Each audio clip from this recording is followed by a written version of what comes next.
Hey, good morning, everybody. How are you all doing?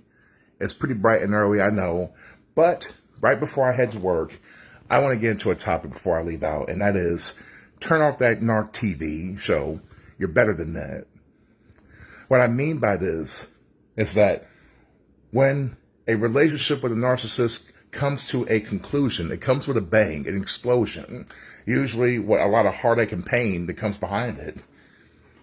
And, of course, the narcissist is heavily committed to the idea of promoting a life that is progressive, that is truly magnificent.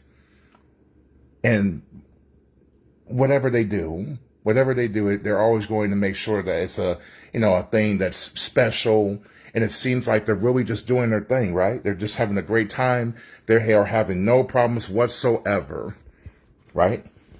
But then will come a time which inevitably a new person will come into the slot. They'll go ahead and bring somebody else into the fold, and then they'll start doing things with the new person. It's inevitable. They have to do this. I don't care how long it takes, but they will do this. And guys, what you're probably going to notice with this is that they're going to do a lot of things with a new person that they never did with you, that they never wanted to do with you, that they always had a problem doing things with you. They're going to invite this person to places that they never invited you to. They're going to do activities that they never did with you. And most of the time, they will make sure to televise all of this on their social media. They're going to make sure you know about this. And if you are still hurting and still paining and pining about them, this can be very damaging to you emotionally, spiritually. It really can. It can really hurt you in so many profound ways. But what happens when you finally decide to stop watching altogether? You stop watching. You don't keep tabs on them anymore. You don't do anything anymore. You just simply either block them or you just simply go on about your business and you don't look back. Well, this is when you start to actually make a huge power shift. And yes, even though you're not looking at them, you may still be having problems. You may still have ruminations and stuff over and over. And depending on how deep the indoctrination was from them, it may take you some months or years to get past and get back to a sense of normalcy. But once you get to that place of where you're feeling normal and you feel almost enlightened in a lot of ways about the said situation, you've had a lot of time to let the dust settle and to evaluate how things were going, how you were treated, how you were constantly bashed for having an opinion or belittled because you weren't happy about certain things that are playing out right in front of you. And of course, being gaslighted into believing that you're too much or you ask for too much, or that your intuition is just simply deeply wrong. Your intuition about how you're being treated is flawed and needs to change according to them. You know what I mean? They're allowed to keep whatever type of intuition they have about a situation, but for you, you're never allowed to really keep your own intuition. In fact, you're never really given a platform to air out your emotions or your discrepancies in the situation. You want to, typically talk to them, speak with them, have a sit-down conversation where two of those can actually speak with each other and, pan out problems. But they don't want to do that because to them, chaos is the ultimate goal, and chaos is something that is a situation that they can control. Deception, confusion, indecisiveness, things of these nature, these types of elements is all what the narcissist loves to do with each person that they're with. And so what I want to encourage you all about is that if you feel compelled to watch the narcissist, and their person or whatever the case they got going on, I'm telling you, don't do it. You're better than this. You're better than that situation, most likely. Hence why you got out of it. You got out of the situation with them. some way, shape, or form. It doesn't matter how you got out of it. It's just as long as you made that exit, as long as you got discarded, or, you know, you discarded them. I don't know. It doesn't really matter who did the dumping or who did the leaving, as long as you got out of it. Most likely, they probably figured they probably could not control you anymore the way that they want, precisely the way they wanted you to be. They wanted you to be a little bit more docile. You wouldn't do it. They wanted you to be okay with the little fine scraps that they wanted to give you into the relationship, and you realize that that's just not for you. You want more.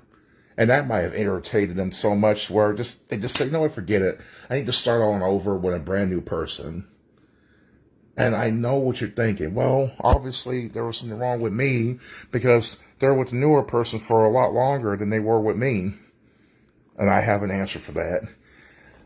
The reason why this person is able to stay way longer with the narcissist than you ever were able to do with them, because quite frankly, the person is most likely very weak.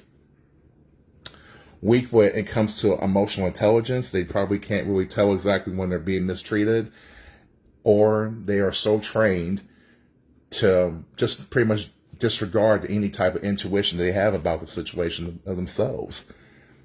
They're discouraged to have intuition. They're discouraged of having a real actual opinion. Or this person may have been a very lonely person. I mean, could have been a lonely person that has not had a woman or a man in a long time.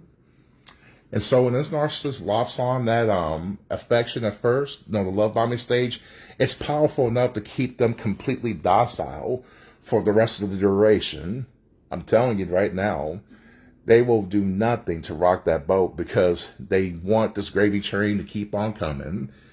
They want to keep on riding on that gravy train no matter what. And that's cool. That's for them. That's them. That's what they can do.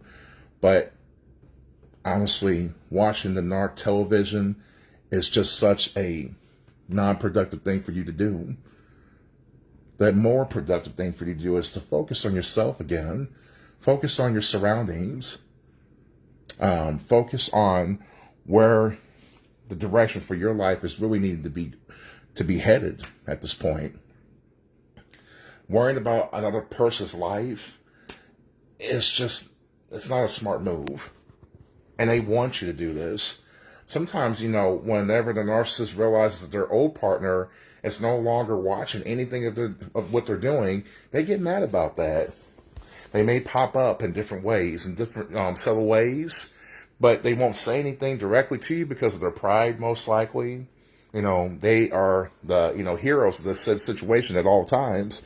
So they're not going to actually directly message you, but they will leave different hints on social media and other different various ways, trying to get you to go ahead and be curious enough to turn on that narc television show to see what they're doing and, get an update. But I encourage you not to get the update. Don't worry about the update. It doesn't matter what type of milestone they have going on. They may have purchased their first house, may have made some big, huge leap in their relationship in some way, shape, or form. Maybe somebody got married. Maybe somebody's having children.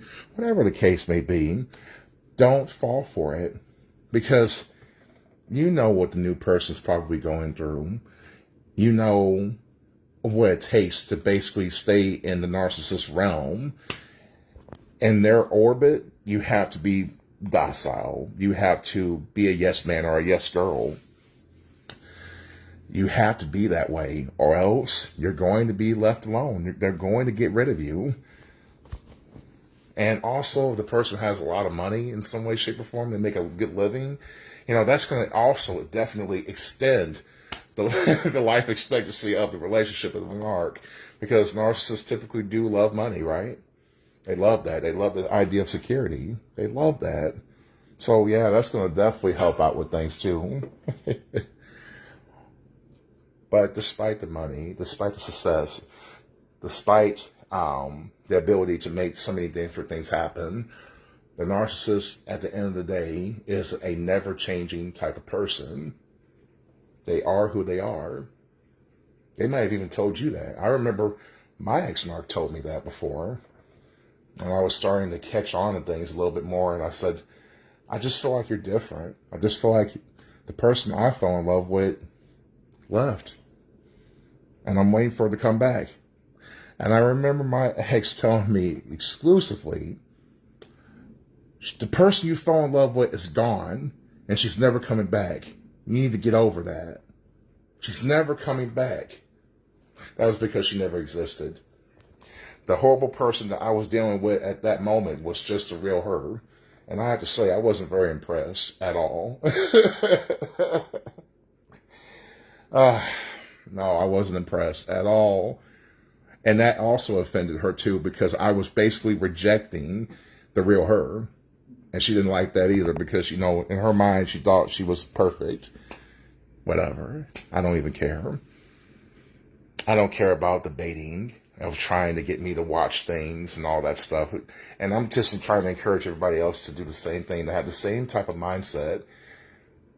If you're being baited to watch something, most likely it's something about trying to hurt you in some way, shape, or form. It doesn't even matter how many weeks or months or years that have gone by. Sometimes a narcissist just loves to do that tit for tat type of idea with you, just because maybe you defied an expectation that they had for you, or maybe they had an idea that you would be completely broken forever once they left you, and that you would never be able to find some type of semblance of a normal life again after them.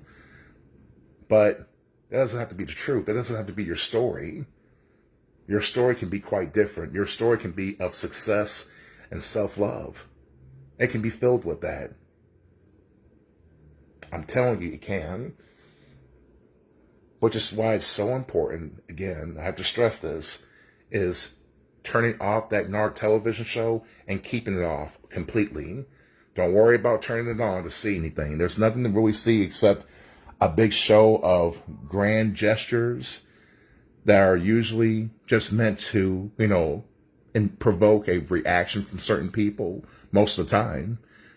Most of the time, they're not doing it just simply because they really love this person, they want to do it. A lot of times it has intent behind it. Intent to hurt this one or that one, or to show something or to prove something to the outside world, instead of just simply loving each other inside of their own union. That's just what I want to say to people who might be struggling with this situation in any way, shape, or form. I know it's tough. I know it's scary. I know it's lonely at times, but you're not alone. There's a lot of people that go through this daily. So keep your head up, okay? Keep moving forward. Keep that narc television off, okay? All right then. Bye-bye. See you for today.